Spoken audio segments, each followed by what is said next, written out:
কিন্তু এখন 9টাই বাজে। এখন থেকে ভিডিওটা আরম্ভ করলাম। তো আজকে ভিডিওটা একটু অন্যরকমভাবে শুরু করলাম। আর আজকে ভিডিওটা করার একটা উদ্দেশ্য আছে। তো তোমাদের বলি যে, সবার আগে বলি যে আজ থেকে ধরো 40-45 তারও বেশি, যখন আমার শ্বশুর মানে ঝাড়গ্রাম থেকে এখানে এসেছিলো কলকাতা শহরে, তখন থাকতো মাইকেলনগরে। মাইকেলনগর থেকে যখন এই আমাদের এই যে আপাতত এখন যে এখানে আমরা থাকি কুমড়ো বাগানে, তো এখানে আসার পরে তো এখানে টুকটাক বাগানে কাজকর্ম করতো। তখন মালিকে বলেছিল যে কিছু গাছ লাগানোর জন্য। তো শ্বশুরমশাই তখন কি করেছিল যে কিছু গাছ লাগিয়েছিল, যাতে ওনারা বলেছিল ছায়াও দেবে আর বাগানটা একটু ফাঁকা ফাঁকা লাগবে, তার জন্য বলেছিল তোমাদের ইচ্ছা মতো তোমরা কিছু গাছ লাগিয়ে দেবে। তো সেই গাছগুলো আজ আস্তে আস্তে আস্তে আস্তে বড়ো হয়ে গেছে। গাছগুলো এখন ভালোই বড়ো হয়ে গেছে। গাছগুলো হাওয়া বাতাস সবই দিচ্ছে, ছায়াও দিচ্ছে। তো কিছুদিন ধরে কিছু মানুষজন আসছে, গাছগুলো দেখে দেখে যাচ্ছে। তো আমরা ভাবলাম যে প্রত্যেকবার এরকম আসে, গাছগুলো দেখে দেখে যায়। তো গাছগুলো ওনারা বিক্রি করে দিয়েছে মালিক। তো সেই গাছগুলো যেহেতু ওনারা কিনেছে, সেই গাছ আজকে কাটতে এসছে। তো খুবই খারাপ লাগছে, কারণ এই গাছগুলো আমি তার আগের থেকে, মানে আমি বিয়ে হওয়ার আগের থেকে ওনারা এই গাছ লাগিয়েছিল। গাছগুলো বড় হয়েছে। আমি যতগুলো এসছি বিয়ে করে, গাছগুলো আমি এইভাবেই দেখে যাচ্ছি। আজ আমার বিয়ে হয়ে গেছে, 21 বছর হবে। 21 বছর ধরে এই গাছগুলো দেখছি। তার আগের থেকে তো দাদাভাই ওরা দেখে আসছে যে তাদের বাবা লাগিয়েছিল গাছগুলো। আজ গাছগুলো কেটে দেবে, খুবই খারাপ লাগে। তো কাটার জন্য মানুষজন সব রেডি হয়ে চলে এসছে। তো সেই জন্য তো এখন ওনারা চা খেতে গেছে, তাই ভাবলাম একটু ভিডিওটা তোমাদের সাথে শেয়ার করি। গাছ বলে যে গাছ লাগাও প্রাণ বাঁচাও, আর এইখানে গাছ কেটে ফেলা হচ্ছে আমাদের এইখানে। তো যাই হোক, গাছ কেটে দিলে খুবই সমস্যা হবে, খুবই সমস্যা হবে। কারণ গাছগুলোর জন্য আমরা তো এতটা রোদ পেতাম না, এখন গাছ কেটে দিলে প্রচুর রোদ আসবে। আর সেই কারণে আর একটা দুটো না, প্রত্যেকটা বাগানে প্রত্যেকটা গাছ ওনারা বিক্রি করে দিয়েছে। যার যার ভাগে যা যা গাছ আছে সেগুলো বিক্রি করে দিয়েছে। তো ওইদিকে কমপ্লিট হয়ে গেছে। এখন আমাদের এইদিকে মালিকের গাছগুলো কাটবে। তো কী কী গাছ কাটবে আর কাটলে পরে তোমাদের সাথে একটু ভিডিওটা অবশ্যই আমি তুলে ধরবো, কারণ গাছগুলো কেটে গেলে আর গাছগুলো তো ওনারা নিয়ে চলে যাবে। তাই একটুখানি ভিডিও ক্লিপ রেখে দেবো, যে শ্বশুরের হাতে লাগানো কিছু স্মৃতি তোমাদেরকে দেখাবো। তো এখন ওনারা রেডি হচ্ছে, রেডি হয়ে তারপরে কাটবে। আর সকালবেলা আমাদের দেখে মনটা সত্যি খারাপ লাগে। এখন আমরা চা টা খাইনি, ভাবলাম একটুখানি আগে ভিডিওটা শুরু করে দিই। আর ওনারা উঠে গেছে, পুরো সব কিছু ব্যবস্থা করে চলছে।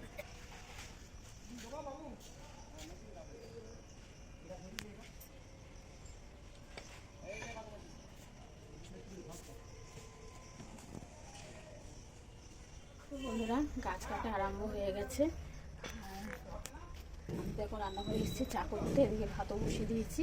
তো সত্যি কথা বলতে বন্ধুরা, একদম মন মেজাজ ভালো লাগছে না। এতদিন তো কানে শুনেছি কাটবে বলে লোকজন ঠিক করেছে, কিন্তু আজকে যখন কাটতে এসছে না, সত্যি ভালো লাগছে না। অনেক বাগানে শ্বশুর শাশুড়ির অনেক এমন স্মৃতি আছে যা আমাদের মানে মনের সাথে জড়িয়ে আছে। কিন্তু এই যে গাছ কেটে নিয়ে চলে যাবে, সত্যি আমি তো এইটা ভাবি তোমার দাদা ভাইয়ের কীরকম খারাপ লাগবে, কারণ তার বাবা মার হাতে লাগানো কিছু জিনিস এইভাবে, হ্যাঁ মালিকের হয়তো কিছু প্রয়োজনের কারণে বা কিছু অসুবিধার কারণে গাছগুলো এমন বিক্রি করে দিল, কিন্তু কোনো তো অসুবিধা হচ্ছিল না, জানি না কেন। এখন ওনারা মেশিন স্টার্ট করছে গাছ কাটবে বলে। তো ভিডিওটা করে রাখবো স্মৃতি হিসাবে। চলো।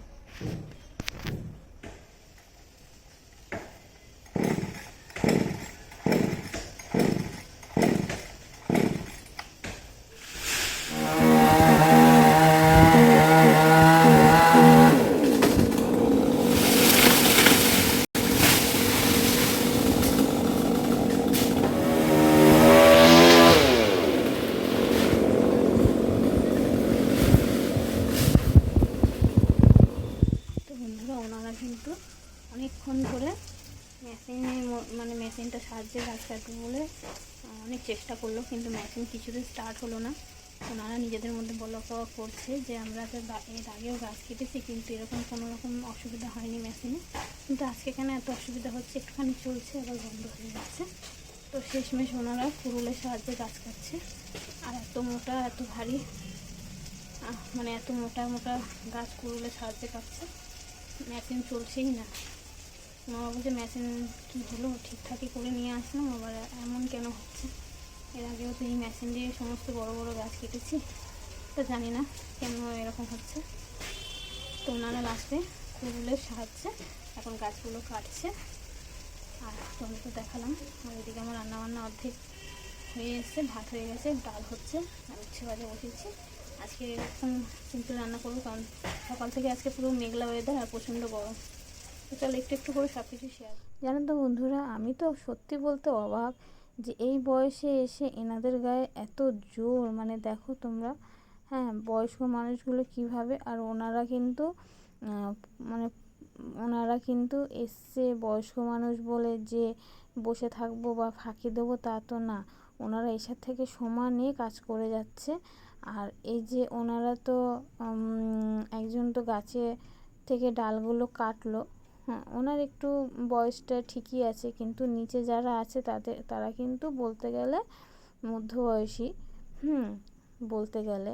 তো ডালপালা কাটার পরে এই বড় যে গাছটা দাঁড়িয়ে আছে এরই ডালপালাগুলো কাটলো। এখন ওনারা এই দড়ির গোড়াটা একটুখানি ওনারা কুড়ুল দিয়ে মানে কেটে এসছে, তারপরে ওনারা এই বড় দড়ির সাহায্যে ফেলার চেষ্টা করছে। তো অনেকক্ষণ ধরে চেষ্টা করছিল, বারবার করে ওনারা এইভাবে ওনারা নাড়ানোর চেষ্টা করছিল। তো আমি মনে করছি যে হয়তো পারবে না বা হবে না এই কজন মিলে। তো ওনারা 4 জন মিলে এসে দড়িটাকে সমানে নাড়াচ্ছিল। আর আমি তো অবাক হয়ে যাচ্ছি, দেখো গাছটা কীভাবে দুলছে। ওনারা না মানে বলে না সবার একটা টেকনিক থাকে, তো ওনারা যেহেতু গাছ কাটে ওনারা জানে কিভাবে কি করলে হবে। তো গোড়াটা মানে সমানে ওরা নাড়িয়ে যাচ্ছে আর নড়েও যাচ্ছে। তো ওনারা কিন্তু কাটেনি, ওনারা এইভাবেই গাছের গুঁড়িটাকে ফেলার চেষ্টা করছে। তো যাই হোক, অনেক নাড়াচাড়ার পরে অনেকটা নড়েছে, আর প্রায় নড়েই গেছে বলতে গেলে। ওনারা এখন এটা ফেলাবে, তো ওনারা আপ্যায়ন চেষ্টা করছে ফেলার। আমি তো শুধু বয়স্ক মানুষগুলোর কথা চিন্তা করছি, ওনারা এই বয়সে এসে যে এত মানে জোর বা শরীরে জোর বা শক্তি ওনারা কী করে পায় সেটাই বলে না, কাজের কোনো বয়স হয় না। তো এই বয়সে এসে ওনাদের সত্যি পরিশ্রম দেখে আমি তো অবাক। তো আর কি বলবো। তো আমি কিন্তু এদিকে রান্নাঘরে রান্নাও করছি আর ওনাদের কাজকর্ম দেখছি। ওনারা টানতে টানতে গুঁড়িটাকে প্রায় টেনেই নিয়ে এসছে। দেখো গুঁড়িটা এবারে আরেকটু হলে মানে আরেকটু নাড়া দিলেই গুঁড়িটা পড়ে যাবে। তো সেটাই বলছি। আর দেখো কত বড় গুঁড়ি ওনারা টেনেই ফেলে দিল।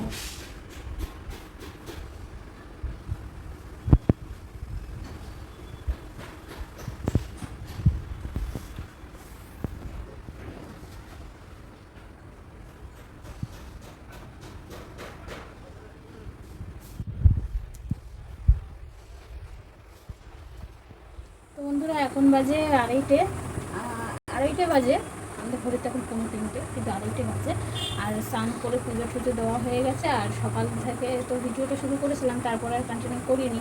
তো আর বাইরে প্রচণ্ড মেঘলা করে এসছে, তার জন্য একটু তাড়াহুড়ো করে কাজকর্ম করে নিচ্ছি। আর কী কী রান্নাবান্না করেছে অর্ধেক দেখিয়েছি, তারপরে তো অর্ধেক অর্ধেক দেখিয়েছি, আর তো দেখানো হয়নি। আর সবে পুজো দিয়ে উঠলাম, আর আজকে একটুখানি ভালো করে একটু আসনটা গুছিয়ে মানে ঠাকুর আসনটা গুছিয়ে করে একটুখানি পুজো দিয়ে নিয়েছি। এখনও প্রদীপ নিবাইনি, প্রদীপটা নিবাবো। তো আর তোমাদের বলে দিই যে সকালবেলা থেকে তো যে 7টার সময় গাছ কাটতে এসেছিলো, ওনারা এখনও গাছ কাটছে। সবে অর্ধেকটা কাটা হয়েছে, এখনও বাকি আছে। এখন দাদাভাই ওখানে দাঁড়িয়ে দাঁড়িয়ে দেখছে গাছের গোড়াটা, এখন ওনারা পরিষ্কার করছে কাটবে বলে। তো গোড়াটা কত মোটা সেটা দাঁড়িয়ে দাঁড়িয়ে দেখছে। চলো দেখা যাবে।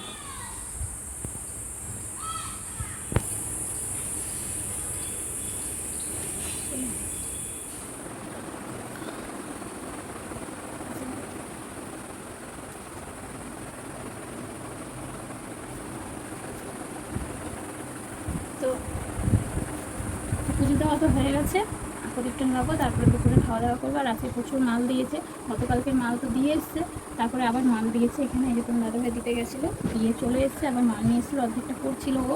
তো এখন প্রদীপ নিবিয়ে ছেলে আসবে, আমরা দুপুরে খাওয়া দাওয়া করবো, তখনই একবার দেখিয়ে দেবো। তারপরে উচ্ছে ভাজার পরে আর কী রান্না করেছি তো এখন রাখি, পরে আবার। বন্ধুরা যেহেতু বাইরে পুরো মেঘলা করে এসছে আর ঘরে একটু অন্ধকার লাগছে, তবু আমি এখন ক্যামেরাটা অন করলাম। আর এখন বাজে পুরো 3টে, আর আমি বসে গেছি ভাত বাড়তে। আমি ওদিকে খাওয়া শুরু করে দিয়েছে। আর চলো দেখাই তোমাদের কী রান্নাবান্না করেছি। দেখো হাঁড়িতে তো আছে ভাত, এখনও ভাত বাড়িনি, সবার জন্য পারবো। তো এখান থেকে দেখাই, এখানে আছে উচ্ছে আলু ভাজা, সকালে খাওয়া হয়েছে। তারপর এখানে আছে মুসুর ডাল, এটা রসুন দিয়ে করেছি। আর এখানে আছে এই যে ভেন্ডি দিয়ে আলু দিয়ে পাঁচফোড়ন দিয়ে একটা তরকারি করেছি।